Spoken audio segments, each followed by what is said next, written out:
Namo tassa bhagavato arahato samma sambuddhassa. Namo tassa bhagavato arahato samma sambuddhassa. Namo tassa bhagavato arahato samma sambuddhassa. Buddhang dhammang sanghang namasami.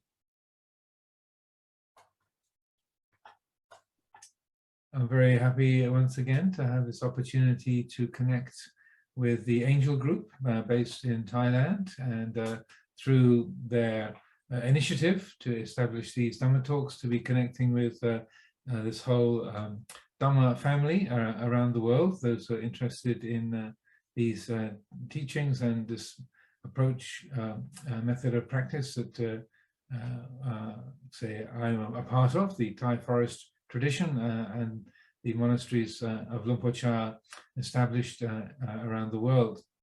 So as usual, I will offer a few reflections today, and that hopefully that will be useful, meaningful for everyone, but we'll have a time for some questions, Dhamma dialogue at the last half hour or so of the meeting. So the theme of Nibbana in the here and now is significant. Lumpur Prasanno and myself did a whole book on Nibbana called The Island. So it's a familiar theme. We published that. The first edition we published a number of years ago. That's a new edition just done more recently.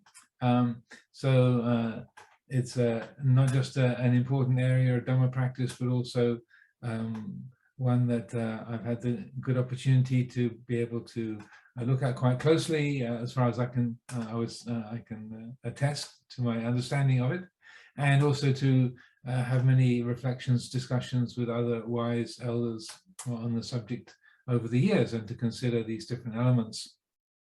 So the subject of Nibbana in the here and now, this is a theme also, not just something talked about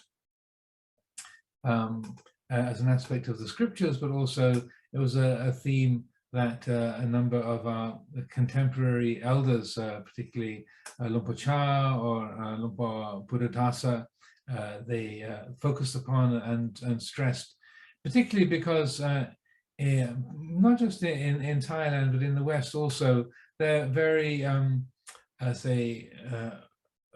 wide range of misunderstandings about what is meant by Nibbana or Nirvana. And so particularly Venerable Ajahn Buddhadasa went into print and gave many talks, particularly on this theme. I think there's a little book called Nibbana for Everyone, and he goes into quite some detail. So any of you who want to look up that resource, then or maybe one of our Angel Group people can come up with a link for that and have that posted for everyone. It's a very helpful collection of teachings and very clearly expressed perspectives. So I can't really compare to Venerable Ajahn Buddhadasa in my presentation, but I would say that he's a lot more thorough, a lot more complete, and well explained. So I would encourage people to take a look at his presentation because it's extremely clear and helpful. Well, the way that people talk about Nibbana or Nirvana, often in an everyday way of speaking, it comes across as some kind of super heaven. Like if you're an Arahant, that's the sort of this super duper heaven that you go to if you've really made it, and it's like this other place where you as a person will go and abide forever, like a permanent heavenly abiding that Arahants might experience after the death of the body. So the great teachers like Lumpur Cha, Lumpur Buddhadasa spend a lot of time saying that's completely wrong understanding. Nibbana is not some sort of heavenly realm, another place, and that it needs to be understood as a quality of mind here and now in this lifetime. It's not something that one has to wait until the body has died. And again, Venerable Ajahn Buddhadasa makes that point. So Nibbana isn't just about something, is nothing to do with death whatsoever. That's completely wrong understanding. So that's the first thing I'd like to put out, is that we often have a mental image, or sometimes an unconscious mental image of what we think of, or what we mean by Nibbana. And as I was just saying, it's not to do with a place that a being goes to after the death of the body, because that would relegate, or that would confine the principle of Nibbana as being based upon the conditions of time, place, identity, and so on. And those categories, those qualities, don't apply in terms of ultimate reality. So that, and even in earlier ages, when the Buddha was asked, where does an enlightened being go when they die, and when they pass away, the Buddha addressed that question in ways that pointed out that this is the wrong question. Where doesn't apply, a being doesn't apply, location doesn't apply. You're asking the question in a way that presumes a reality that doesn't exist. Also, in the questions of King Milinda, the Milinda Panha, then the king asks the elder Nagasena, Venerable Nagasena, where is Nibbana? And then Venerable Nagasena in that dialogue says, Nibbana is not a place. And then the king says, well, if Nibbana is not a place, then it can't exist. And then and the Venerable Nagasena says, well, just like fire can be said to be real, but it doesn't exist any place, so too, Nibbana is real, but it doesn't exist any place, because fire doesn't live somewhere, but if you rub two sticks together, then fire appears. So that you can't say that fire is living in a place and then it is sort of drawn from that place to come to be here, but rather we're by asking where is fire stored, or where does fire live, we're asking the question in a way that presumes a reality that doesn't pertain. So just as in the dialogue of the Buddha with the wanderer Vacchagotta, which I like to quote very often, Vacchagotta is asking, well, this is a most important thing, because to realize full and complete enlightenment is a great realization for someone in their spiritual journey. So surely after the death of the body, then there must be some kind of wonderful result that's experienced at that time. There must be, where does an enlightened being reappear? And the Buddha says, reappear doesn't apply. And then Vacchagotta asks, well, so do they not reappear? Do they not appear in another realm? And the Buddha says, does not reappear, does, quote unquote. That doesn't apply either.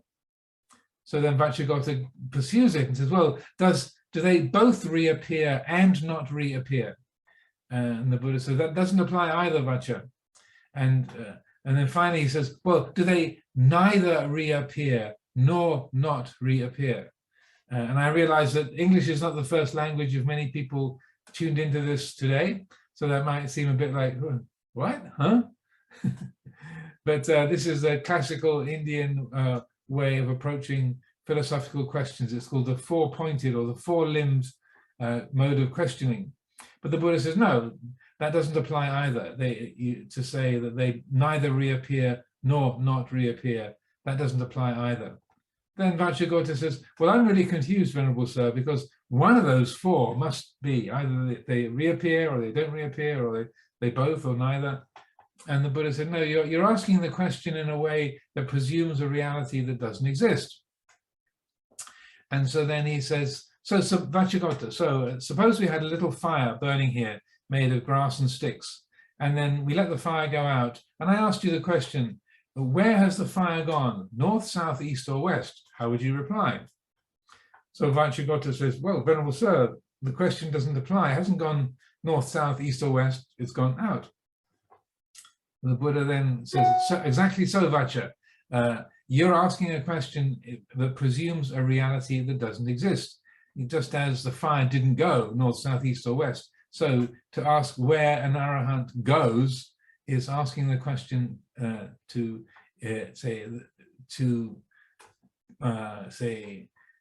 define the nature of the enlightened mind in terms of identity, location, time, and causality and those conditioned qualities.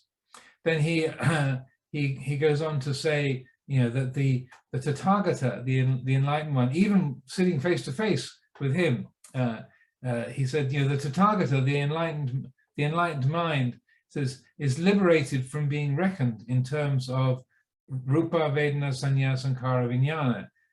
The enlightened mind, if you try to define what the Tathagata is, an enlightened being is, that they can't be defined in terms of the body, in terms of feelings, in terms of perceptions, in terms of mental formations, or discriminative consciousness.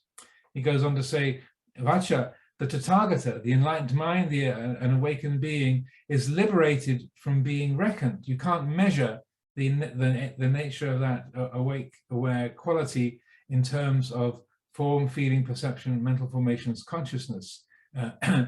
Those have been cut off at the root, made like a palm tree stump, deprived of the conditions for existence, and rendered incapable of arising in the future. The enlightened mind, the Tathagata, is liberated from being reckoned in those terms, and then he says that he's profound, immeasurable, unfathomable, like the great ocean.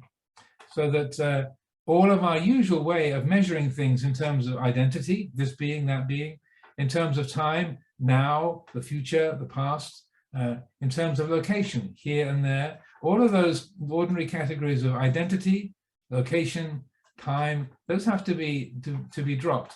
So our thinking mind, our imagination, is formed around principles of identity, me here, you there, all these different little rectangles on the screen with names in the corner, Kathy in the Wisconsin, USA, and Stephanie, and Shanti de Fonseca, and Cameron in the UK, and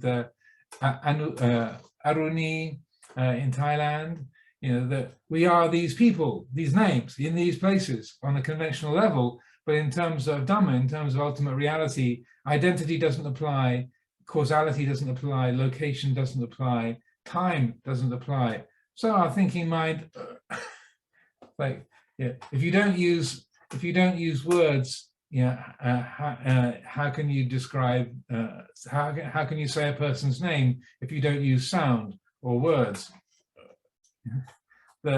The mind reaches for some way of expressing, but it can't, because it doesn't have the ability to present or to say symbolize or to create a word or an idea that represents the reality. So that then when we consider this area, say of Nibbana in the here and now, it's important to recognize that we are not trying to create an idea of Nibbana as a particular place or a kind of a heaven. As Ajahn Buddhadasa said, it's nothing to do with the death of the body. Nibbana has nothing to do with death. It's a quality of the citta, of the heart, the mind, that is realizable here and now, in this moment. It's when the citta, when the mind awakens to the fundamental reality of its own nature and all things, then the result of that realization is peacefulness, that quality of freedom, of peacefulness, of ease. And that peacefulness, that ease, that is what we call Nibbana. So that attitude of mind, of this mind, your minds, that is what Nibbana essentially is. And it's a word that is, again, as the Venerable Ajahn Buddhadasa pointed out many times, Nibbana is a household word. It's an ordinary everyday term. It just means cooled down. And as he would say, that the way that the Buddha used the term as a spiritual, description of a state of great liberation and enlightenment, is deliberately using a household word that just means cooled down. That it's not anything very refined or very special. It's, and as Ajahn Buddhadasa would say, it's like if you've cooked a pot of rice, you put it on the side to Nibbana for a while, so that it's not too while it's just being cooked, so it can cool down, so it's cool enough to eat. So that sense of just cooling down is the quality that's represented by the word Nibbana. So I think at the beginning of these reflections, it's good to get the mind around that.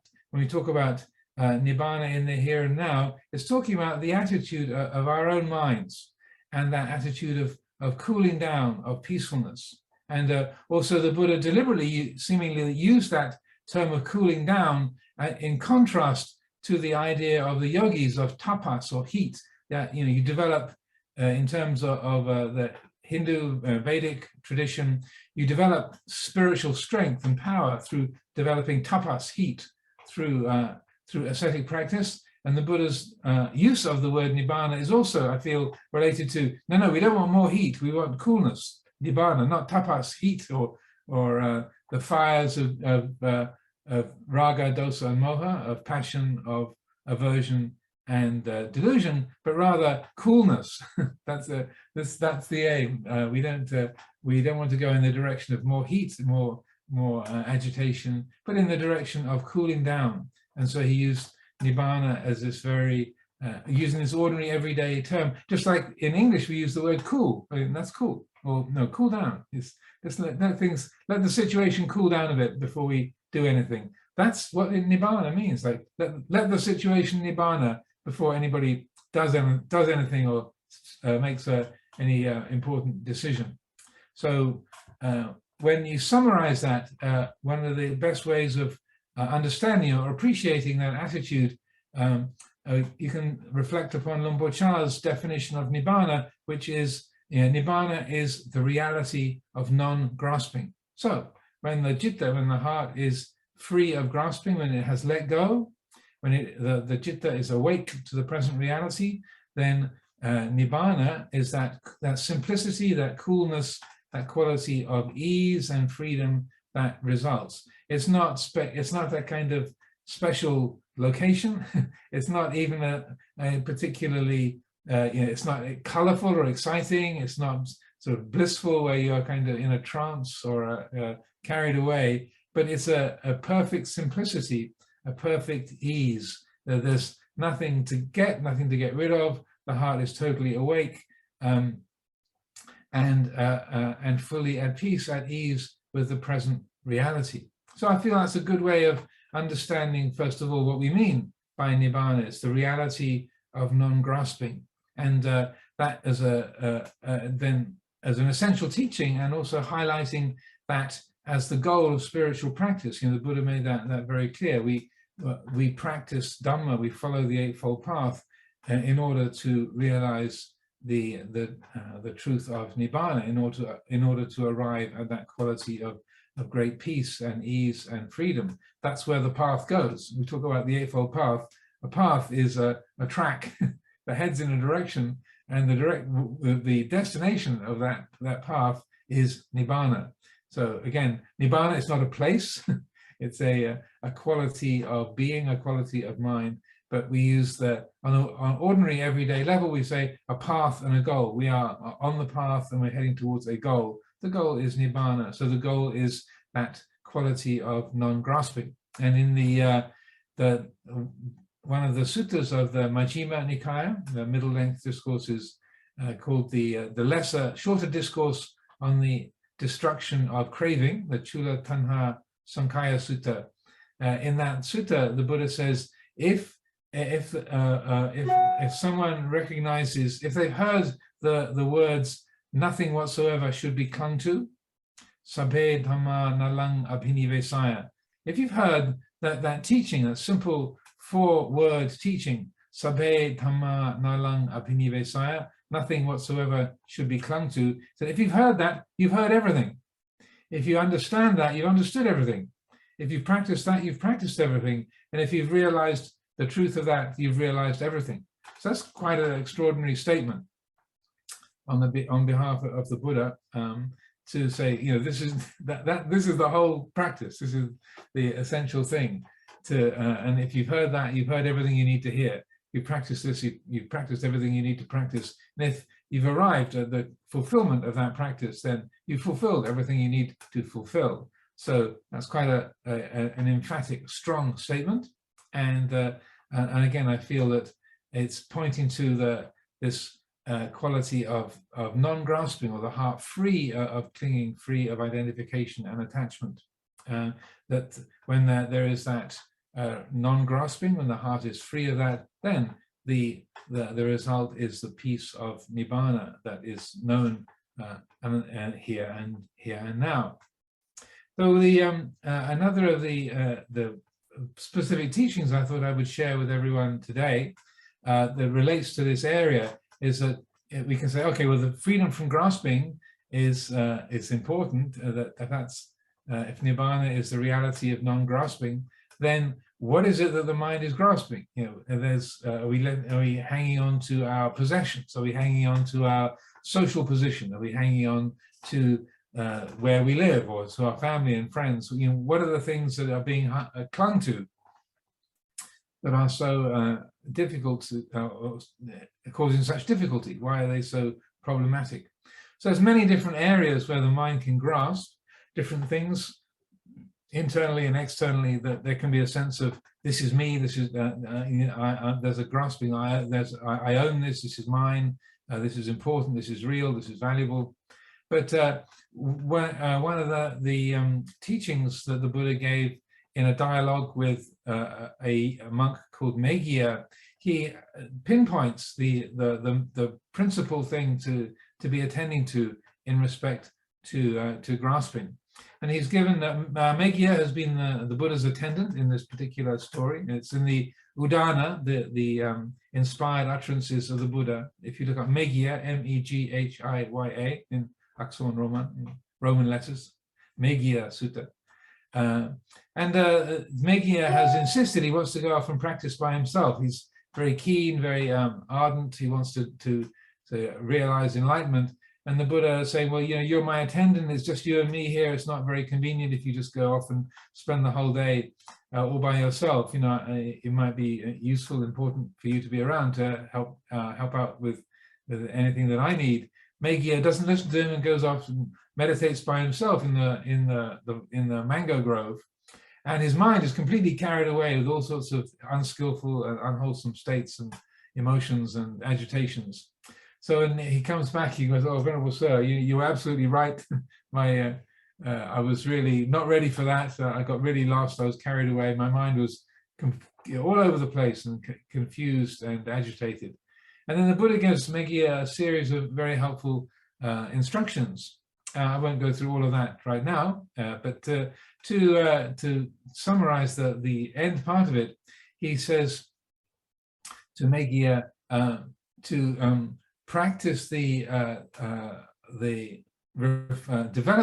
the reflection upon anicca, to develop the appreciation of impermanence, to develop the anicca sanya, the perception of impermanence, because that will help to dissolve the conceit of identity, asmimana. If you develop the anicca sanya, that is a way of freeing the heart from asmimana, the conceit of I am, of identity. And then he says, and when the heart is free of the conceit I am, the asmimana, then so that is Nibbana here and now. So when this title was suggested, Nibbana in the here and now, I immediately thought of the Meghiya Sutta in the inspired utterances of the Buddha, because that's where the Buddha spells it out in exactly those words. To be free of the conceit I am, that is Nibbana here and now. So of all the things that can be grasped at and taken as important, as meaningful, as special, as real, either problems or possessions or social roles or mind states, the one that the Buddha points to is asmimana, the conceit of identity. That's the kind of that's the main troublemaker, the I am attitude, the I am feeling. Asmi means I am, mana is conceit. And in this respect, it's good to consider that the Buddhist use of the word conceit is not the same as the English word. If someone is described as being conceited in English, it means they have a big ego. They think they're somebody special. They're arrogant. They think I'm more important than you. So what we would say is an attitude of inflation. You're inflated, an inflated ego. But in Buddhist psychology, conceit, you can think not that you're better than everyone. You can think that you're worse than everyone, and that's also a kind of conceit. because it's still got an I am. You're all better than me. I'm the most incompetent meditator here. That I am is as much of an I am as I'm better. I'm the best meditator here. Or even to think I am completely average. I'm exactly halfway along the scale between everyone gathered here. I'm the completely average meditator. That is also a conceit. The I am is what it defines the quality of mana or conceit. And manyati is the verb, like to create that quality of conceit, or conceiving, the mind making an I am out of our body, our aspects of our mind, our possessions, our relationships, and so on.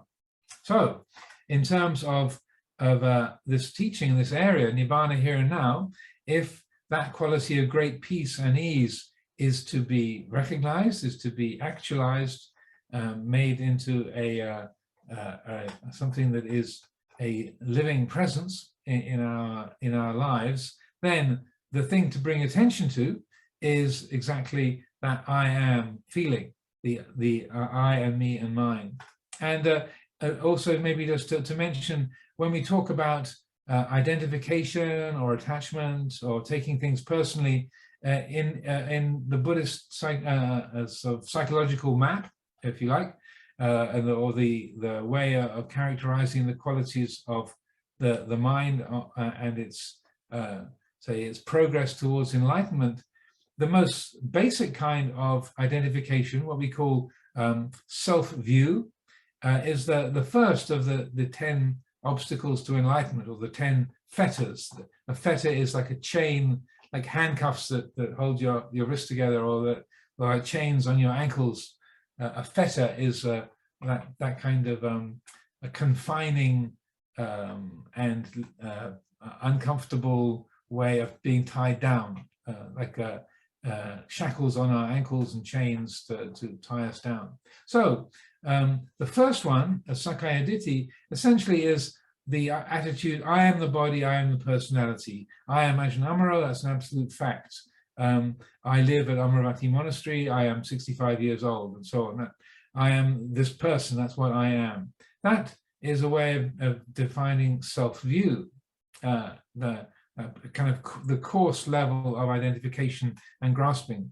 So asmimana is number 8 on the list of 10 fetters, and that asmimana is not really let go of completely until arahatship is realized, until full enlightenment is realized.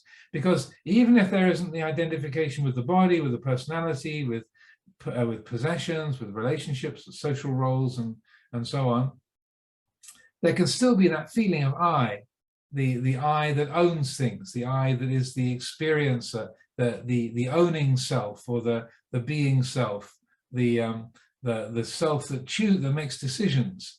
That is not pinned to any particular object or event or personal characteristic, but it's still an I feel, I'm hearing, I'm listening to this Dhamma talk. that sense of I that's not attached to the body or the personality at all, but it still seems to be a me who's listening, a me who's understanding or not understanding, a me who is spending this time engaged in this activity. This is my mind, that sense of ownership, the sense of being the agent who's acting and choosing, the sense of a being, an identity who is the one who's knowing experience. All of those are different kinds of the asmimana, I would say, different aspects of that. And it's that subtle kind of identification and clinging, that's what has to be known and identified and let go of in order for the quality of Nibbana to be realized here and now. Just as the Buddha said to Meghiya, to be free of the conceit I am, that is Nibbana here and now. So, and this is difficult to see and to really identify and to know and to free the heart from it, because those feelings of I am, but I am listening. This is my mind, this is my body. What's wrong with that? It seems ordinary, an ordinary everyday reality. It seems very matter of fact. And the Buddha is saying, yes, look, it's so ordinary, it's so familiar that we don't notice it. Like we're all scattered around the world, but we are all experiencing the force of gravity. I don't think anyone is tuning in from this International Space Station today.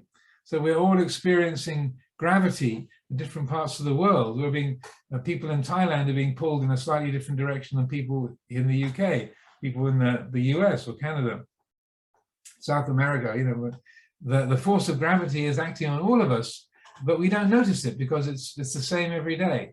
We don't wake up in the morning and think, oh, gravity, unless we've been in the International Space Station, you know, floating around in the skies outside the atmosphere. No, it's always here, so we don't notice it. So the I am feeling, the being self, the owning self, the choosing self, all of those, even the narrative, what you can call the narrative self, that me that knows my life story, or someone says, well, who are you? And that drawing upon your age, your nationality, your name, your occupation, you know, that I would call the narrative self. All those different kinds of selves, the Buddha is saying these are all empty. There is no absolute separate individual there. That's just the appearance of things. Pay attention. Look, look, look. So insight meditation, vipassana practice, and the development of the investigation into anatta, not self, is exactly that. It's geared towards noticing that pull, like the force of gravity, the force of I am, that like that gravitational pull of conceit, as if the I am is like a dense planet that that pulls the attention to the surface, like the planet Earth pulls our bodies to its surface. That conceit of I am is like a planet, like a big lump that has its own force of gravity, and that force is so common, so ordinary, we don't notice it, but it's there. It's like if you're on a spaceship and you go up outside the field, a gravitational field of the Earth, then you start floating around. You know that you're not subject to that force in that place. So when there is a letting go of identity, when that insight into not self is actualized, when that's real, then there's that same kind of there's that things are different, like a person floating around in space, that they are realizing actually that floating in space is the norm. But the experience of being pulled to the surface of a planet, that's what's familiar with us because we've had that all our life. But most of the universe is just little objects floating around in space. They're not pulled by gravitational forces. That doesn't make it too complicated or too scientific, but I feel it's in contrast to being pulled by the I am. I'm a person, I'm a woman, I'm a man, I'm old, I'm young, I'm British, I'm Thai, I'm American. I am this name, this age. It's so familiar, just like being on the surface of the earth. It's so familiar, we don't remark on it, but it is an effect of attachment, of identification, of clinging. And so just as when a person leaves the planet, they notice that being in a state of floating, then that's a contrast to what they're used to. But the reality of most of the universe is that there's that floating in space, that's really the norm. So in a sense, Dhamma of timelessness and freedom from identity and freedom from location, that's the norm. That's the real world. And what we experience of I am Ajahn Amaro, I live in England, I am 65 years old, I'm a male, I was born in Kent. That's not the reality. That's a weird imposition. It's a set of beliefs the mind is attached to, but it's not anything solid or real or impermanent. So this is to do with changing the view of the mind. And that change of view, the Buddha called the change of lineage, the Gotrabhu. So letting go of I am Ajahn Amaro. My parents were Tom Horner and Pat Horner, my mother and my father. That's where I came from. It's like, no, the change of lineage, the change of view is like, well, on a worldly level, that's true, but your biological parents are not the fundamental nature of reality. Really, the origin of this is Dhamma itself, which is timeless, which is unlocated, which is non-personal. And so that change of lineage, the Gotrabu, is how the Buddha described stream entry. It's like you're changing the perception of what we are, what this life is, what the reality of these beings is. So in terms of the realization of Nibbana in the here and now, it hinges around that changing the view, letting go of those habits when there's the development of insight meditation and that the reflection on anicca and dukkha, on change and unsatisfactoriness, when that ripens, as the Buddha said, to develop the perception of impermanence, that leads to the letting go of conceit. Then when the reflections on anicca and dukkha, on satisfactoriness and change, when those are brought to fulfillment, then they support that seeing the feelings of I'm a human being, I am a woman, I'm a man, I am Thai, I am British. That, the mind that recognizes, that only can be a conventional truth. It's just a way of describing things. It can't be an absolute reality. That which knows masculinity is not male. That which knows femininity is not female. That which knows the agitation is not agitated. That which knows our name doesn't have a name, doesn't have a shape. That which knows our age has no age. That which knows where we are in Maikuti, Amravati, that quality of knowing isn't located. Physical place doesn't really apply. And again, these are teachings that can stretch the mind, stretch the imagination, stretch the understanding. But if the aim is to realize the quality of Nibbana here and now, then there needs to be a way that change of view, that changed way of seeing things, of knowing things, that has to be brought into being. If the mind is determined to see things in terms of, no, I'm here, you're there. I'm here in Amravati, and Ian and I are in York in the UK, and Paduma is in the UK, but Michi is in the USA. Just randomly reading your names off the screen here, so excuse me for using you as examples. The mind says, no, I am here, and this is who I am. It's got the name on the screen, that's me. It's like the Buddha's set of teachings is saying, no, look at it, explore it. That which knows a name hasn't got a name. That which knows the person isn't a person. And that's kind of mind-blowing, but it's a good kind of mind-blowing. It's changing that view, because the person is the prison. It's not like I can be free of greed, hatred, and delusion, then I will be someone who is enlightened. I will realize Nibbana.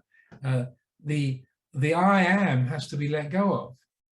There's another of the Buddha's teachings called the discourse on the 5 and the 3, the Panchataya Sutta.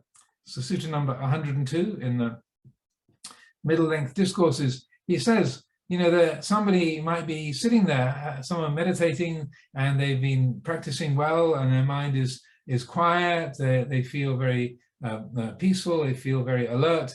And then the thought comes to mind, I am at peace. I am without clinging. I have realized Nibbana. And he says, the very way the mind phrases that insight demonstrates the clinging that is still there. And in the English edition of that sutta, the Wisdom Publications edition, very helpfully, Bhikkhu Bodhi, who did polish the translation, he puts I in italic and with an underline, I am at peace. I am without clinging. I have realized Nibbana. It's like clue. look. It's the I am it's kind of snuck in the back door. And so the Buddha says that's demonstrates there's still clinging, there's still identification going on. So it can be hard to see in that respect. But when that is, we use insight meditation to clarify that habit of clinging to the different kinds of I and me and mine. And when those are recognized, when they are explored, and then the quality of wisdom is brought to that, and that insight that, oh, this can only be a conventional truth. Amaravati didn't exist in this country before 1984. It was an idea in the mind of Lumpur Sumedho, and then the property was purchased by the lay stewards, the lay group, and then a number of monks and nuns moved onto this patch of ground in what we call Hertfordshire, and then boom, Amaravati is here. But in 1983, it didn't exist in this country. There was an ancient Amaravati in India, which now is has its own state down in Andhra Pradesh area in southern India, which this was named after. But this place, Amaravati, came into being. Before that, it was St. Margaret's School, and before that, it was part of St. Margaret's Farm, and then back into the past. So any kind of identity can only be a convenient fiction. It's a designation to say, okay, the person in this box, this is Aruni, this is Cameron, this is Jenny, this is Joy, this is Vibhun. Okay, that's a conventional designation. It's not an absolute Vibhun or an absolute Jenny. It's just a convenient sound to refer to this person rather than that person. So as Lumpur Chao said, we use conventions, we use these convenient fictions to get by in the world. He said, if we didn't have names and then we needed someone to help us, we'd say, person, come here. That would be very confusing because everyone is person. So the names are convenient. They're a useful fiction. They're an invention. They're a creation. But they're useful, but they're not absolutely real and solid and permanent. So when we develop that insight meditation, we're looking at that I am feeling, the sense of me who is the experiencer, me who is the owner of things, of feelings or the body or possessions, me who is the one who's making choices. I decide. The angel group asked if I would give a talk. I said I would. Those when the mind recognizes that I decided and takes that as an absolute reality, then right there is the Asmimana, recognizing there was a message was sent, it was reflected upon, and then the thought arose, okay, and then the response was an email type saying, okay, then you can say, on a conventional level, on the Samuti Satcha level, the Kong Samut level, yeah, I decided to give a talk. But if you take a decision apart, you deconstruct a decision, you realize that all of the aspects of a decision, of a choice, these are all anatta, these are all not self, they're not who and what we are. Even things like decision-making can seem to be so much who we are in a solid way, but when a decision is picked apart and we look at the elements of that, just like a motor vehicle, a car, the engine and the wheels and the body of the car, the brakes, or like the Buddha used the example of a chariot, can seem like it's a real thing, but when you take it apart, there are just the individual pieces that come together to form that conventional structure, but there is no essential chariot there without the pieces being put together. There's no essential car there. There's no essential person there without those pieces being put together and held in a certain way. So with the development of insight meditation and wise reflection, we're looking directly at that I am feeling and how solid it seems to be, how the mind out of habit clings to that and makes it into, gives it a false solidity. And the mind that has developed insight has developed wisdom, vipassana, is the mind that recognizes this can only be a conventional truth. It can only be a samuti satya. When I say this is my computer or my body or my name, my mind, the mind that is wise will recognize that's an approximation. It's a convenient fiction. It's just a way of talking. That's all it can be. It can't be more than that. And that sense of relief or relaxation, that is where Nibbana is found. In that, oh, of course, right there, in that moment, is the reality of Nibbana here and now. So when we practice meditation, particularly the development of insight, Nibbana in the here and now is the effect of that insight being actualized. So when the mind sees and knows clearly that any formation is necessarily empty, it's sunya, it has nothing, there's nothing solid about it. It has a shape, a form, like a sound, or it begins and it ends, there's a color or a taste. Yes, there's a shape, there's a form, but there's no essence, there's no huachai, there's no heart, there's no absolute thing. When that's recognized, there's a quality of freedom and ease, a peacefulness. And I said that the I can't be free, the person is the prison. And in English, it works very well because the letter I is how we talk about self, I. And so you can think of it as the prison bars. I. That's the person is the prison. So the person can't be freed from the prison because they are the prison. If the I is let go of, then there is no imprisonment. I thought I would share a little story today. I was just looking at the theme and considering it. I remembered a particular incident in my own practice. My 10th reigns as a monk. In those days, we only had one kuti in the forest of Chithas. The local council, the Rataban, the local council government was very restrictive in terms of planning. They had one kuti was all that was allowed in the Chithurst monastery forest. So we would take it in turns, and at my 10th reigns, I was given the opportunity to spend 3 months in that kuti. So I had a lot of time for formal practice being by myself. So I have a very verbal mind. My mind likes to think in words rather than pictures. People know I'm a wordy kind of a guy. So, but it's very rare for me to get a mental image, a picture in my mind. But on this particular day, then this mental image took shape in my meditation. I'm not making any claims of enlightenment or anything, but just this is a very interesting story in this respect. So in this mental image, I found myself in the mouth of a cave, and it was outside the cave. It was night, and there was this beautiful starry sky, so I'm standing in the mouth of the cave, and there's this attraction towards this great space of the night sky and these beautiful sparkling stars, filling the infinite void of the night sky. And so there's this feeling, I want to be out in that space. I want to be free.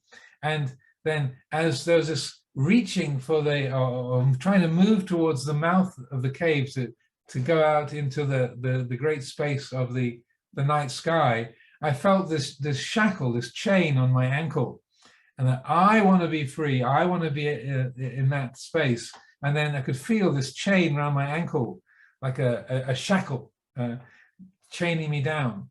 And so then feeling that and recognizing that, then this is during the meditation, so then using the meditation to look at that, I want to be free, I want to be out there, to looking at that I want, I am, and then letting go of that, then at that moment I could feel the chain dissolving. And so there wasn't that sense of limitation or being bound or shackled, chained down. But then as soon as the thought formed, now I can get out of the cave. There isn't a chain there. I can. And then as soon as there's the I can, I want, then the shackle comes back on my ankle. And so there was this long kind of dance for an hour, a couple of hours, of seeing how, as long as there's a me trying to be free, then the chains are on the ankle, and there's that feeling of bondage and imprisonment. As soon as there's no I, then freedom was there. The shackle, the chains disappeared, and there was a sense of wonderment and say attunement to that great space of the night sky. But as soon as the mind said, now I've got it, I'm out in the space, then suddenly I could literally feel this chain on my ankle, and it was quite funny. So I found myself laughing at a few points. But this went on for a long time, like 2 or 3 hours altogether, with this one image that was maintaining itself. So that was a really good lesson. It's like, okay, here is a clue, Amaro. Here is a clue. Like, as long as I can't be free, because I am the links of the chain. That's what makes the chain. The links of the chain is all those I am. I'm a man, I'm a woman, I am old, I'm young, I'm British, I'm Thai, I'm American. Yeah, all those I ams, that's what forms the chain and the shackle, the fetter. So I thought I'd share that with you all today. So if they have that sense, I want to be free, it's important to bring the attention onto that I want and say, well, who is it that wants to be free? So in terms of developing this practice, not just in formal meditation in the Dhamma hall or in formal practice, but also in our everyday life, we can develop that kind of questioning as a skillful means, as an upaya. That asking that question, who is it that's experiencing? Whose mind is this that's being watched? Who is the meditator? Does this mind have an owner? Yeah. When I say I am practicing, what does the I am refer to? You say I am a woman. That which knows femininity, is that female? I am a man. That which knows masculinity, is that male? What shape is the mind that knows? Is it square? Is it round? Is it thin? Have it 1 dimension, 2 dimensions, 100 dimensions? Does that apply? So we can use these ways of in exploring and investigating, examining experience, looking at those feelings of I, the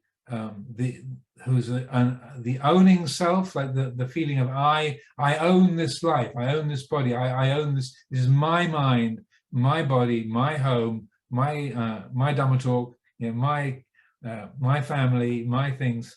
That looking at that owning self, to question that, who does this belong to? How can anything be owned, and who is there to own it?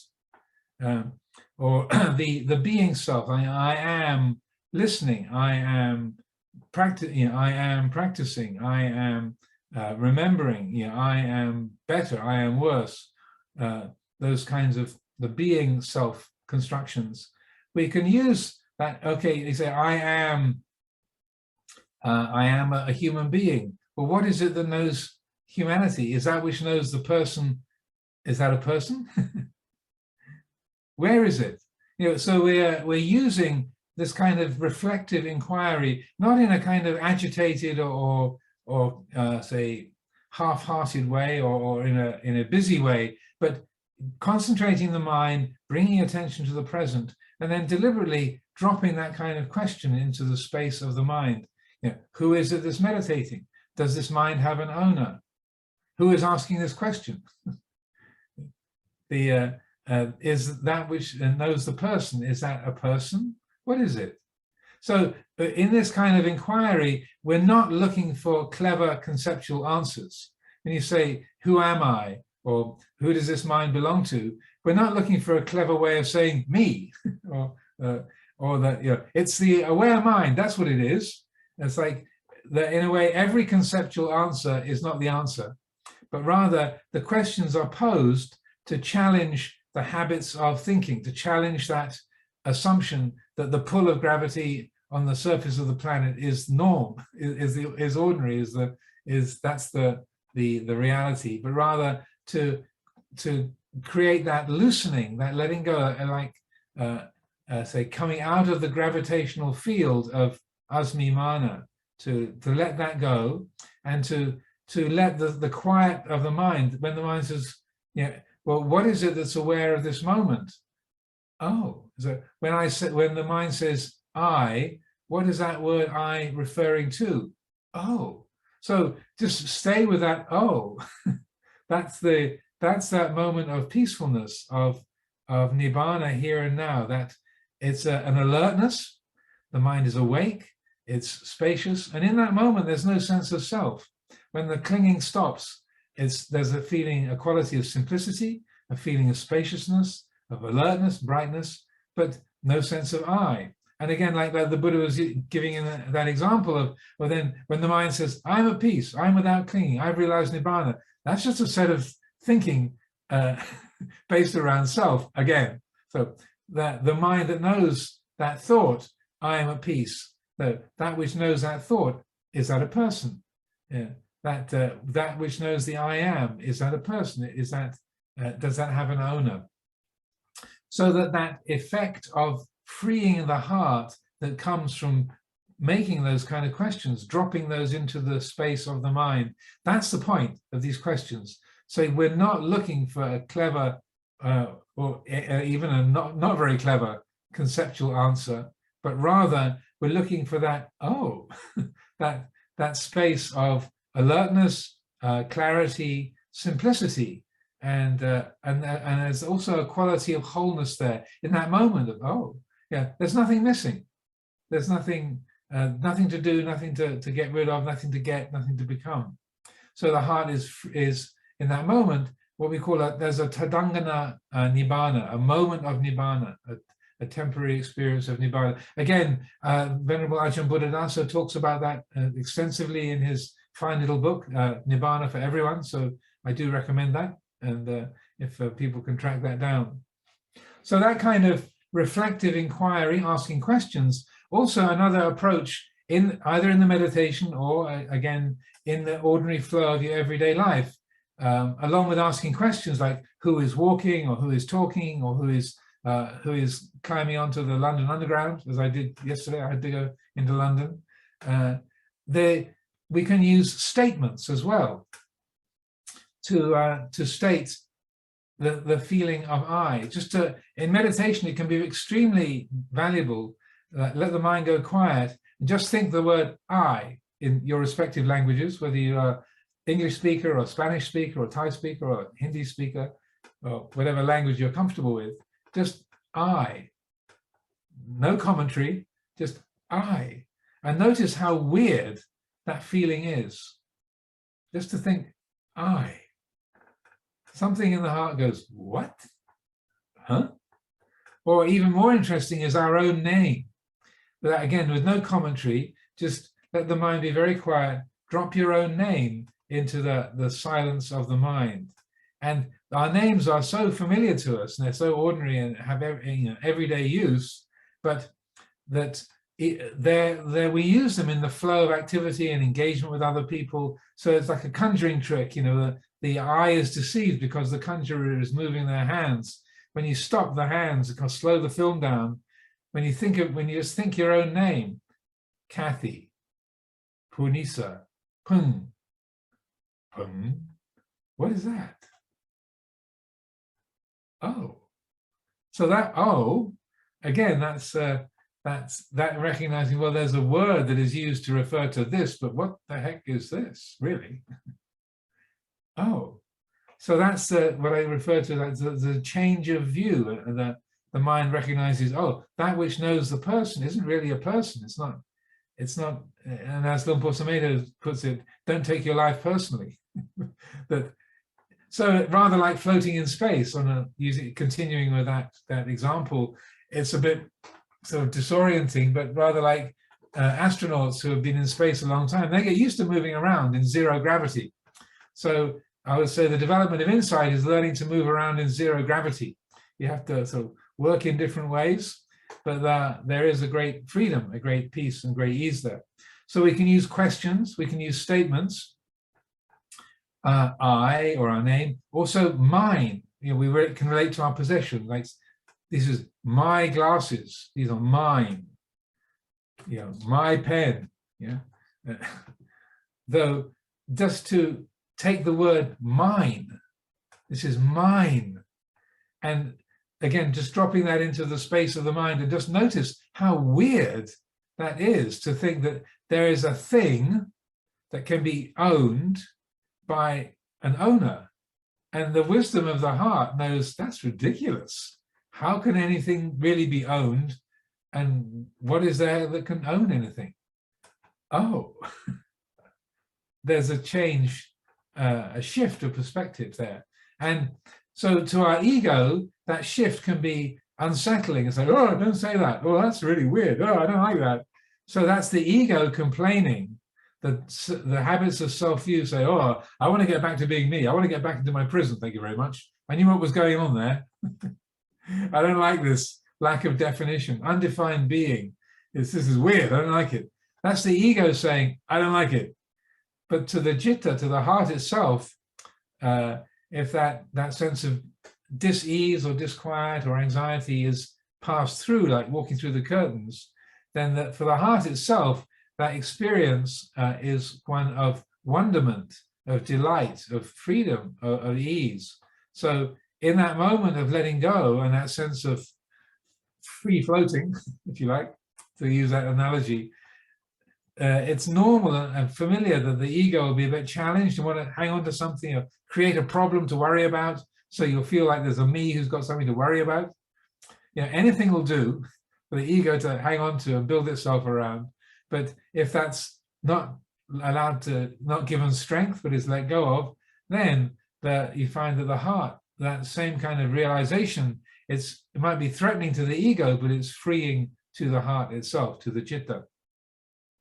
So we can use those kind of statements, so I, or this is mine.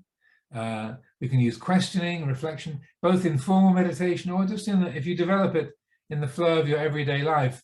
And then the last method I would suggest for helping to cultivate this realization of Nibbana here and now, the reality of non-grasping here and now, is, as the Buddha advised Meghiya, the Venerable Meghiya, to develop the perception of impermanence, uncertainty. Whenever the mind makes a judgment, I talk about this often, I feel this is one of Luang Por Chah's most skillful meditation methods. So whenever the mind makes a judgment, that's awful, to ask the question, is that so? Well, this is beautiful, is that so? Now I know where I'm going, is that so? I'm really lost, I have got no clue what's going on, is that so? So simply noticing whenever the mind makes a judgment and mindfully asking the question, is that so? Watch the effect of that, because in that moment, the wisdom of the heart is activated. There's a recognition that that's being made into a solid, fixed reality, and wisdom recognizes, no, it can't be the case. That's just a judgment. It can't be absolutely beautiful, absolutely right, absolutely wrong. It's only that from an individual's point of view, that's all. It can't be more than that. So that third method of approach, just asking, is that so, is and then again, noticing the effect of that. When that there's a letting go of an opinion or a judgment or a plan, again, the ego, the self-view can feel frustrated or intimidated. If that's passed through and let go of, then there's a great freedom. That was the Luang Por Chah called, this is the path of the noble ones. This is the not sure is the standard of the noble ones. It's not a sure thing, it's not certain. Asking, is that so? Is that a sure thing? Then that's the standard of the noble ones, that the heart is opened to that quality of nobility, of freedom, of clarity. And so that, and there's that same quality of great peace that is accessible in the present. So that these are a few methods that we can apply both in formal practice and in our everyday lives to genuinely actualize the realization of Nibbana here and now. So I see that I've spoken for more than an hour. That went by pretty quickly. So I offer these thoughts for consideration today. Thank you, Papa Ajahn. Now I'd like to move on to the Q&A session. We do have a first question from Kunvichi S. from California, USA. Hello, Ajahn. Good morning. Thank you so much for the great talk. Just thinking about it, I'm so conditioned to be thinking and relating every day as a mother, as a daughter, as a friend, as a colleague to people at work. And there are so many expectations in that view. And this view of not self, that I am not there, that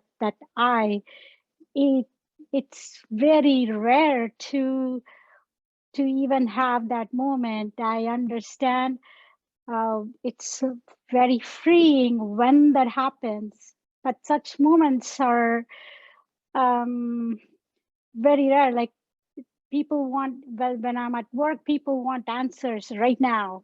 That's an expectation. So Yeah. I have to, the I is the first thing that comes. So or when I'm not meeting people's expectation, there's all that anguish there. How do we grow this, that moment of peace that you're talking about? It is wonderful, but it's been a struggle. Anything asking these questions, I mean, they're great. So thank you for that opportunity. And if any advice you can give, like Well, with this constant bombardment, you know. Well, you know, I'm the abbot of a monastery where about 70 people live. We have three building projects going on simultaneously here at the moment. I'm on about 20 different committees, literally. So one of I certainly acknowledge that you've got to step up and be somebody. You've got to make decisions or give guidance, be available for people. Yeah, all that good stuff needs to happen. But it's the amount of ego-centered involvement is not fixed, you know. And so that the Buddha himself, when we take the example of his life, he similarly was very engaged. You know, he created the whole monastic order. He established the Vinaya discipline, gave thousands of teachings, and was involved in many people's lives, and establishing the Dhamma Vinaya that's lasted more than 2,500 years. So he was really engaged and had a lot of decision making to do. So okay. The practice is not about trying to find peace or some nibbana away from decision making and people and performing roles. You know, I perform the role of being the abbot of Amaravati every day. But it's the word person comes from the Latin word persona, which means a mask. That's the literal meaning. Per means through, sona is sound, that which the sound goes through. So it's a mask. The person is a mask that is being worn. And that so that if there's an awareness that your VGS is, she needs to be doing her job well, she needs to show up on time, she needs to be available for this person and that person, and yeah, but then in our practice and in our investigation, there can be the recognition of VG. What is it that knows VG? Is that a woman? Is that old? Is it young? Is it tall? Is it short? Is it square? Is it round? Is it three-dimensional? Does it have a shape? You know, that we can use that way of investigating and say, oh, VG is a convenient fiction. It was a name that arrived from somewhere, from your parents or from somewhere along the way.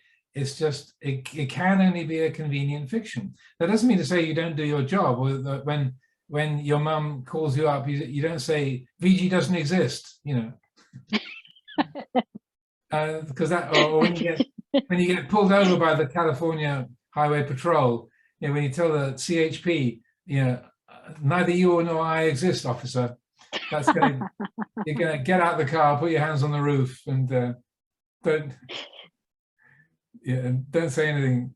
So that no, you say, no, my name is VGS. Here's my driver's license. Here are my hands. You know, and that you use the conventions in an ordinary, everyday way, but the formal practice and this active kind of investigation, it's keeping that all in context, so that our name, our roles, these are all convenient fictions. You know, it's the ancient game of snakes and ladders, or chutes and ladders as they call it in America, is, I think, is an ancient Indian method of teaching karma to children, that, you know, up the ladders and down the snakes, you know, that we can play a particular role, we can climb into a high position, and, you know, down the snake you go, and you lost your job, or you've had a stroke and you can't move around and take responsibility like you used to.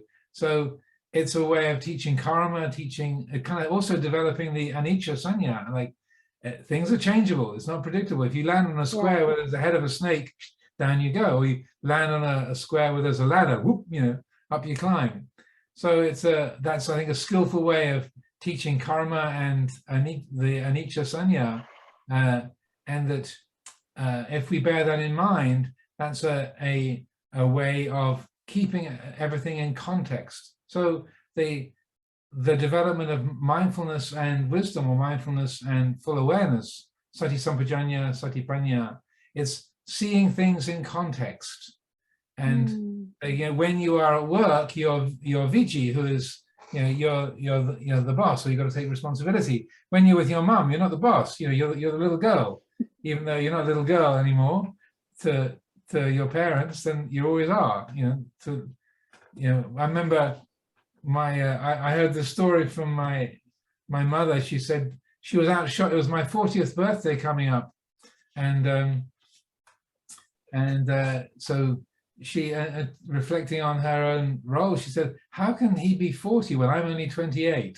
Because she felt, I'm still, that's who I am. I'm this 28-year-old woman, and somehow I've got a family, and my youngest child is now 40. How can that happen?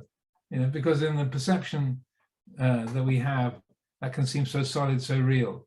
So questioning our perceptions, questioning our judgments, being able to move from the role of being the boss in the workplace to being the dutiful daughter in around the home, and then being the mother. That, okay, you're not the daughter with your kids, you're the mum, and you've got to give the direction and play the mum role.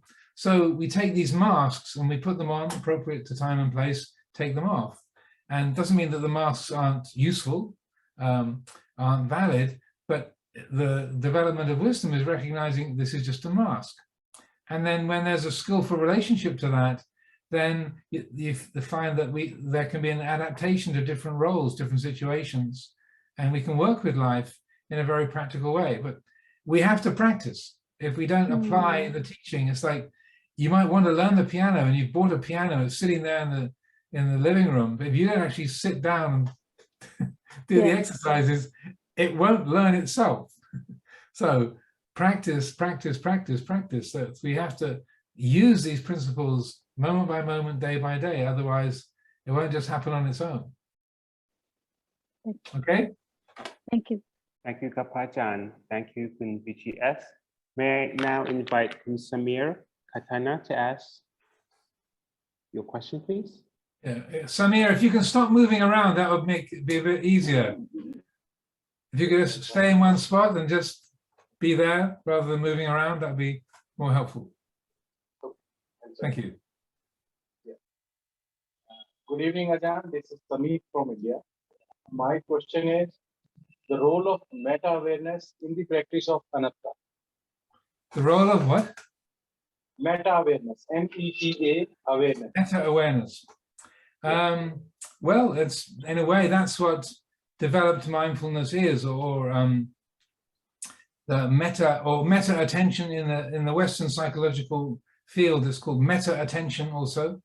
That knowing that you know, and so that's, I would say, when we use terms like sati sampajanya, mindfulness and full awareness, or satipanya, it's referring to that meta attention or meta awareness. And so all a kind of functional level mindfulness is attuning to the present moment experience and present moment as activity, and being aware of that, not distracted, but that's a very rudimentary level of mindfulness. So the mindfulness and full awareness, or what Ajahn Sumedho would call intuitive awareness, sati sampajanya, is that not just being aware of an object and a set of experiences, but knowing that, being aware of the time, the place, the situation, the context for experience, and also the context of your mental activity, so that knowing that you know. There's an English word, apperception, A-P-P-E-R-C-E-P-T-I-O-N, apperception, which means knowing that you know, or being aware that you're perceiving. So meta attention, the older, more classical word is apperception for that, or I would say sati sampajanya in Pali is probably the closest to that. So that the more that is developed, that meta attention, meta awareness, then the more the mind has the capacity to respond to the flow of experiences rather than react, knowing when there's a feeling of anxiety, or the mind knows, oh, that's an anxious reaction, that's a lustful reaction, that's a kind of judgmental reaction. The mind that knows that quickly, and then is not just knowing it, but also along with that that meta attention, there's also the responsivity, and what is part of mindfulness and full awareness is that okay, that this is a fearful reaction or angry reaction, a judgmental reaction or lustful reaction. If this is followed, then something painful is likely to happen. Or this is a compassionate reaction, or a loving reaction. This is a discerning reaction. Okay, if this is followed, then something pleasant, something helpful is likely to ensue. So that I would say meta attention is also connected to, and sati sampajanya, mindfulness and full awareness, it's also connected to what we call consequential thinking. So there's a contemplative aspect, a sense of appreciating where things have come from, how the present experience has formed, the causes of what makes this moment, and then the consequences, where this looks likely to go.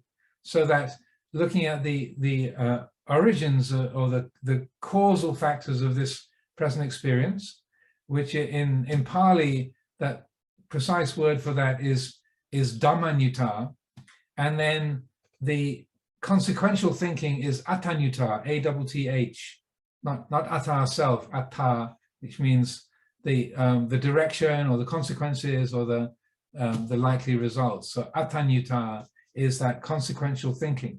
So meta awareness is appreciating the time, the place, the situation, also the moral aspects of the situation, what's likely to lead to benefit and what's likely to lead to harm, but also that including a sense of the origins and the consequences, the causes and the effects, if action is taken in certain ways with respect to this experience. So consequential thinking is a good way of seeing how mindfulness is effectively developed. So I hope that's useful for you. Thank you, Kappa Ajahn. Moving on to the next question by Kun Po. Welcome, Kun Po, and do you have a question for Ajahn? I have a question that when I like or I love mango, I love to eat mango. Ajahn says I have to ask myself that who is I? Who am I, right? Mhm. So I found out that there is no I. Do I have to? Should I? The next step I have to ask myself or not that. Then who like mango or who love mango?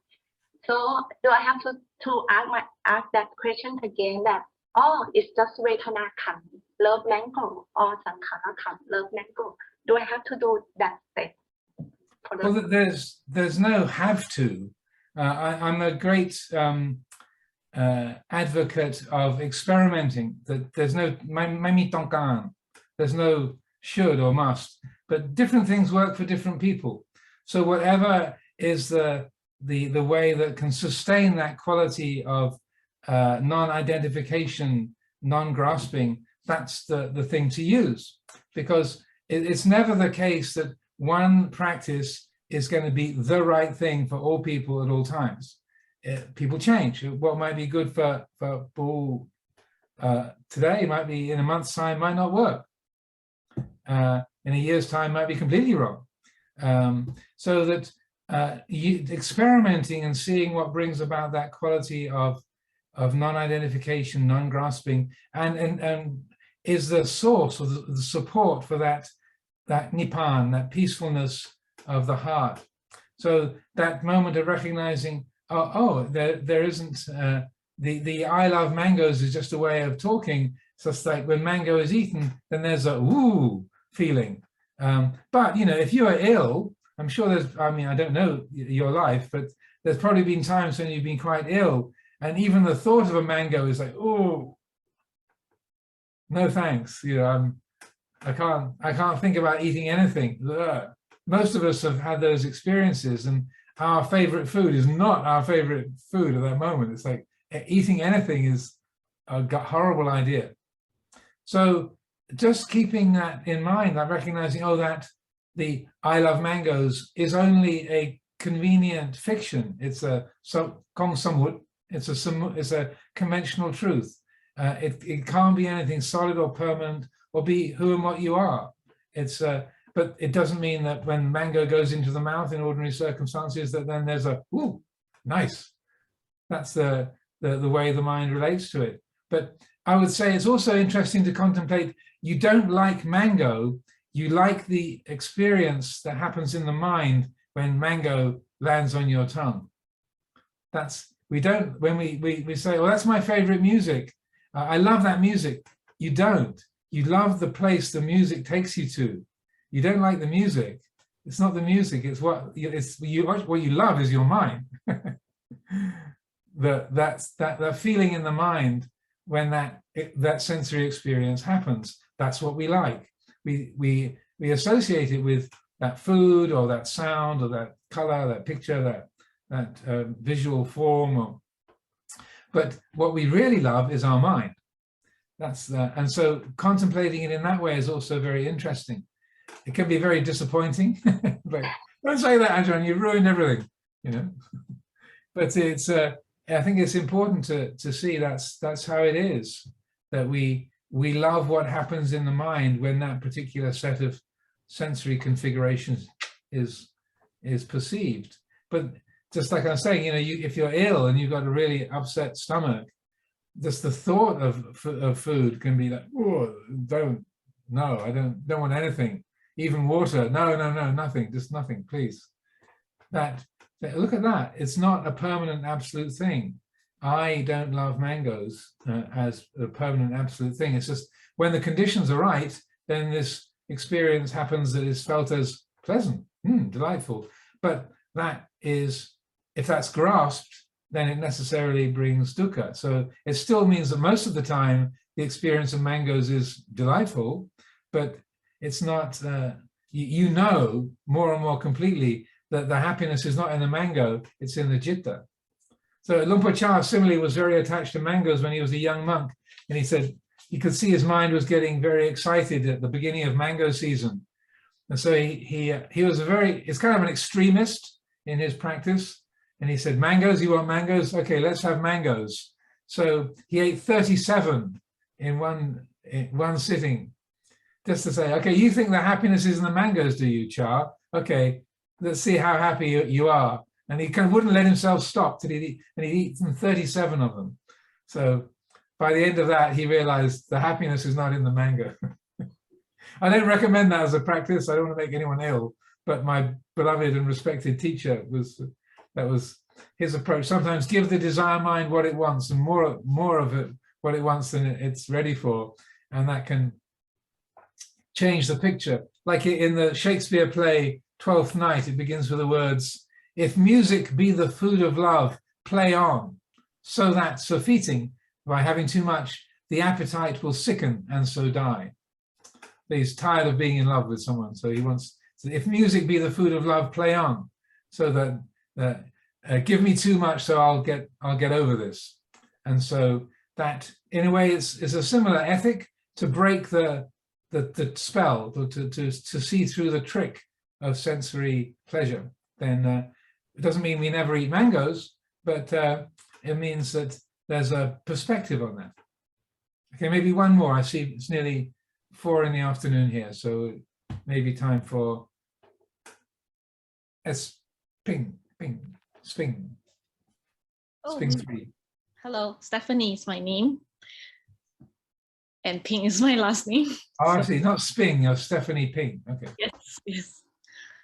Thank you, Ajahn, for all your teachings. I watch your YouTube a lot, and I think it's very helpful for me.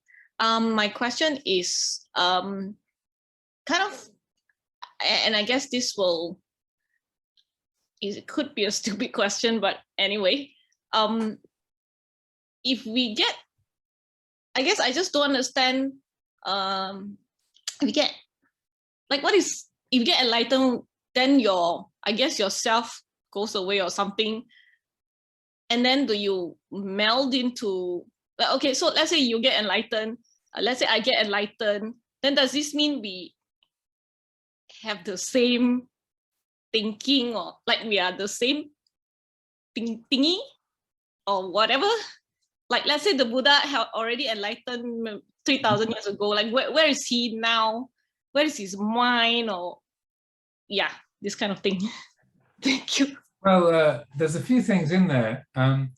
So my first response would be, if you want to find out what the enlightened mind is like, up to you. Be enlightened and you'll find out. So that's what Luang Por Chah's kind of response was. Don't ask me if I'm enlightened. Ask yourself why you're not. And so that it's. I don't want to present myself as being enlightened, but just talking about the area, I would say, part of the practice and what I've been talking about today is recognizing the habitual way that we think of this mind, this life, like I am a man, or I am a human being, I am British, I am a Buddhist monk. Just recognizing those can only be convenient fictions, recognizing that time is a creation. The Dhamma is timeless, it's a kaliko. The Dhamma is unlocated. You can't say it is anywhere or it's not anywhere. Location only applies to three-dimensional space. Location doesn't apply to the mind. Where does your mind stop and mind begin? Place doesn't apply in the realm of the mind. It only applies with Rupa Khandha, that's all. Location doesn't apply in the mental realm, really. And then identity. These are all kinds of attachments that the mind has. Noticing those attachments and letting them go, and then in the clearest moments, then the nature of the awake mind is the Nibbana experience, if you like. In that moment of non-grasping, what's present? There's simplicity, peacefulness, normality, spaciousness, and no sense of I. So then the thinking mind can jump into, oh, I am spaciousness, I am the timeless, that's what I am. I'm the Dhamma, that's a thought saying I am the Dhamma, I am the timeless reality, that's what I am. It's like, no, that's just a set of words that your thinking mind has grabbed hold of. In that moment, there's the I am has taken hold of those words. I am the Dhamma, that's the real me. Well, that might be true on a conceptual level, but at that moment, the mind has just said, I am this idea. and it's grasped the idea and is holding on to that. So the point is to let go of all the ideas and to see that the reality is not the words we use to describe the reality. Like pen, this is a pen. The word pen is not a pen, it's a word. I can't write with the word pen. I can write with this thing, but I can't write with the word pen. The thought or the concept is not the reality.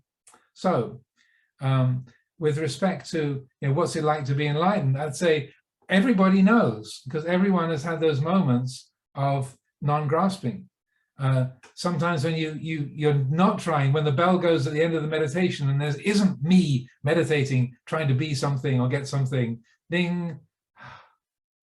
Often that's the most complete moment of non-grasping and clarity is when the bell goes, and that there's not me meditating or me practicing. That's the mind awake to the present, not doing anything, not doing anything, just awake to the present.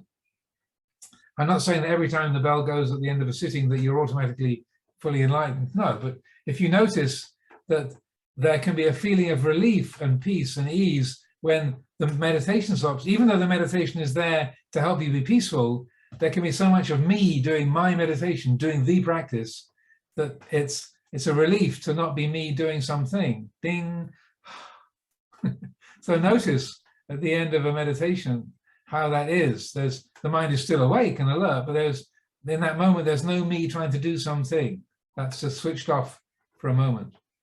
So as for where is the Buddha now, I would say, as the Buddha said to Vacchagotta, wrong question, Stephanie. Not Vacchagotta, but Stephanie, wrong question, Stephanie. You're asking the question in a way that presumes a reality that doesn't exist. Where doesn't apply.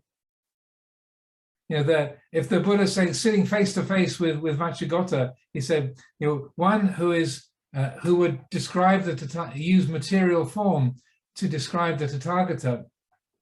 So that material form has been cut off at the root, made like a palm tree stump, deprived of the conditions of her existence and rendered incapable of arising in the future. The bridge is down. There's no identification with the body, with personality, with feeling and thought and emotion and so on.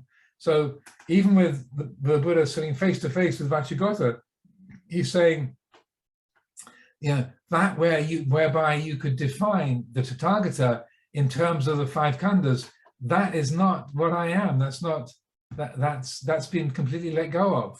So the Tathagata is liberated from being reckoned in terms of form, feeling, perception, and mental formations, consciousness. So even in that, while the body is alive, there's a conversation going on between the Buddha and Vacchagotta. He's saying, you can't define what this is. When the Buddha had the dialogue with the Brahmin Dona, when Dona asked him, are you a human being? He said, no.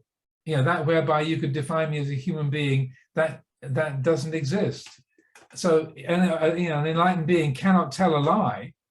He can't. But when Dona says, "Are you a human being?" he says, "No." That whereby you could define this as manusa, that's been let go of.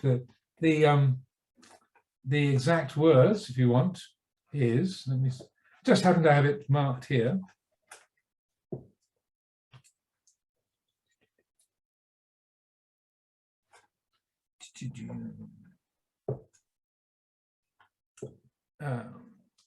Let's see. Dona.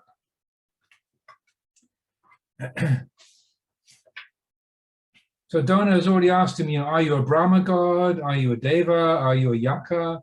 The Buddha says, that he says no to all of those. And then when Dona says, sir, are you a human being? The Buddha says, Nako ahang brahmana manuso pavisamiti. That whereby you could know me as a person, that does not exist. So he can't tell a lie, but face to face. Then, so then the Brahmin says, well, then, sir, what indeed are you? And then the Buddha says, Brahmin, the defilements by means of which, through my not having abandoned them, I might be a god or an angel or a spirit or a human being. They've been abandoned by me, cut off at the root, made like a palm stump, done away with, and are no more subject to future arising. Just as a blue or red or white lotus is born in water, grows in water, and stands up above the water untouched by it, so too I, who was born in the world and who grew up in the world, have transcended the world, and I live untouched by the world. Remember me as one who is awakened. Buddhoti mang brahmana tareti. So that's one of the reasons why we use the word Buddha for referring to the great being, our great teacher, because of that dialogue. It says, you can know me as that which is awake. Buddhoti mang brahmana dhareti. Hold me as one who is awake. So, and then talking about the nature of things at the end of the life of an arahant. Again, when the Buddha was asked this, there's a very interesting dialogue with a young student called Upasiva in the Sutta Nipata, questions of Upasiva. And then he says, so an enlightened being, when they pass away, do they no longer exist? Do they just vanish? Or do they enter into some kind of divine state? And the Buddha responds slightly differently from the way he did to Vacchagotta. He says, one who has reached the end has no criterion by which they can be measured.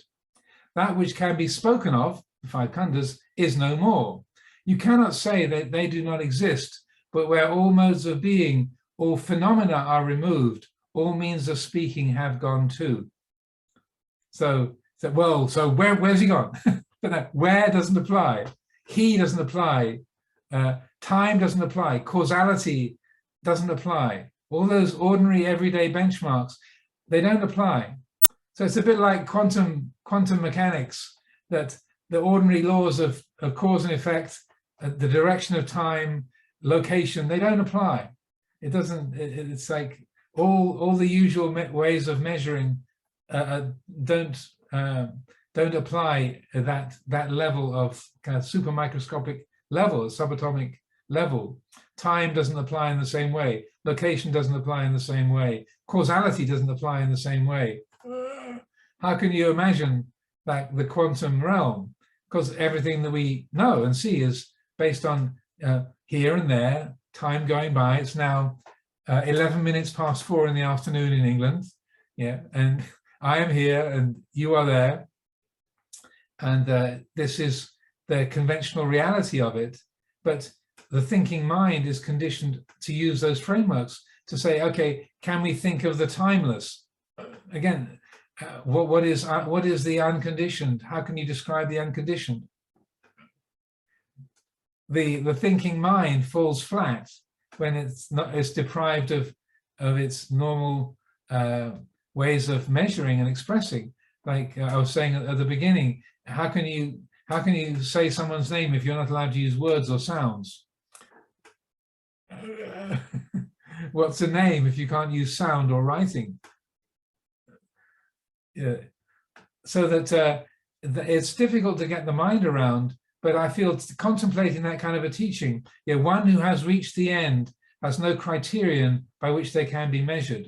That which can be spoken of, the body, feelings, perceptions, and the personality, that is no more. But you can't say they don't exist. Or like with that dialogue with Vacchagotta, the Buddha, then he says you can't define the Tathagata, the awake, aware presence, in terms of the body and the five khandhas, but he is profound, immeasurable, unfathomable, like the great ocean. There's an isness, there's a quality there. Yeah, he is profound, immeasurable, unfathomable, like the great ocean. So the Buddha uses that imagery, like standing on the seashore, looking out over the waves and the horizon. It's vast. There's a quality of wonderment. You can't tell what's going on below the surface, but there's a powerful presence being by the sea. It's vast. It goes beyond the limits of perception.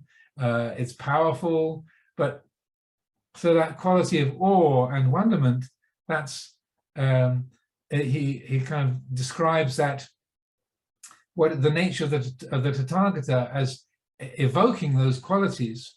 But the most important thing is just to be prepared to let go of the mind's usual way of measuring things, and that when those moments of wonder and freedom and ease come about, then let that be fully actualized and known and embodied rather than thinking you've got to come up with a description of it or a name for it, or so that's one of the reasons why the Buddha, he didn't talk about the nature of enlightenment other than saying it's peaceful, it's worth realizing.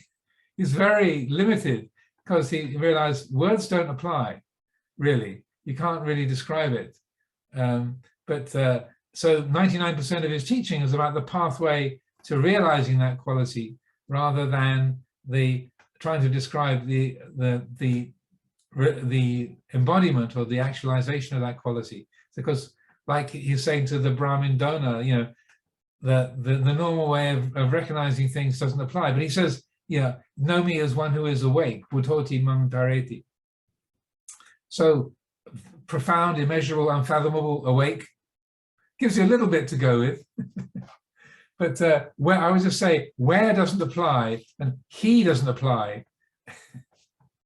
If you let go of time, let go of location, let go of identity, let go of causality, let go of language, let go of concepts, let go of number even, drop all of that and just let the mind be free of those limiting constructive habits. And then what remains is the awake, aware presence and the quality of Nibbana.